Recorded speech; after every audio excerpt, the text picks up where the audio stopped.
When I come out gold prospecting, you never quite know what you're going to find. And at the moment, I'm staring at an example of virgin ground. See that ginormous 25-foot high wall of clay? That was untouched by the old timers. The band that wasn't paying anything, the band that has absolutely nothing in it, and then right down here, we have what is called pipe clay. And you can actually see where river rocks were sitting in it. That pipe clay is sitting directly on top of bedrock, and because the bedrock is impermeable, you get the highest concentration of gold and the best pay dirt. All along here there are loaming shafts, so they dropped in shafts from the top at the edge of their workings and they burrowed down until they hit this layer and they would have taken samples from it. Obviously at this point here, that didn't have enough gold for them to warrant continuing, but that has no relevance on today, so we're going to sample it. Oh my word, you are so high up!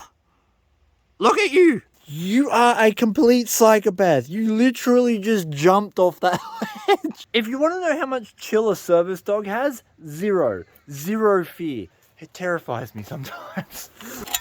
Can you see this is kind of bubbly? That's because there's river gravel sticking out of it. And if we follow the trail of where that has been eroding, it comes down here and we've got this beautiful little pocket of river gravel. So that should have come from there, and I'm willing to bet there's gold in it.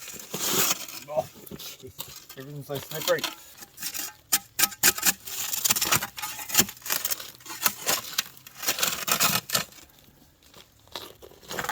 You're not a goat. You are not a goat. I see what you're thinking. You should go around the other way. No, no, no.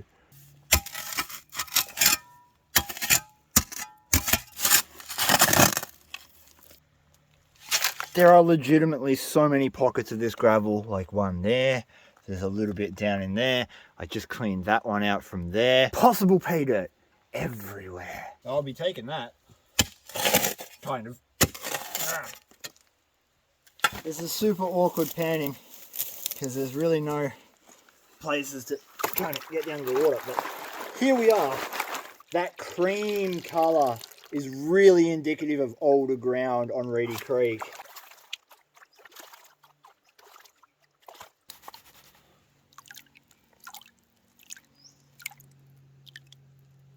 I wanted to mention that original ground is not what you think it is. Yes, back in the day, when all the goldfields were untouched and virgin, there were incredibly rich goldfields and incredibly rich pay streaks, but not all of it. That's why the old timers stopped. So places like this today can give us a good amount of gold, but it wasn't worth it for them. Maybe if I got a cubic meter of this material, I get a couple of grams. But for them, they needed like an ounce just to buy their bread and food and pay their licensing fees back on the goldfields. And they're not going to get that on this type of dirt, so they left it. Virgin ground quite often is very poor by their standards. It's not all like those historical records that you read. With all that being said, let's see if we did actually manage to get any gold. Ooh, nice amount of black sand. That's good. I can see some fine gold. Oh, yeah. Yeah, there's gold in that dirt.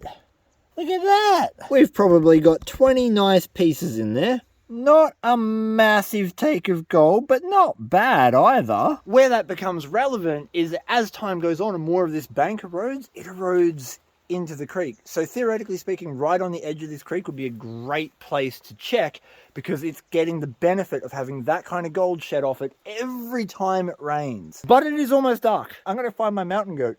Peace. Bye. Help.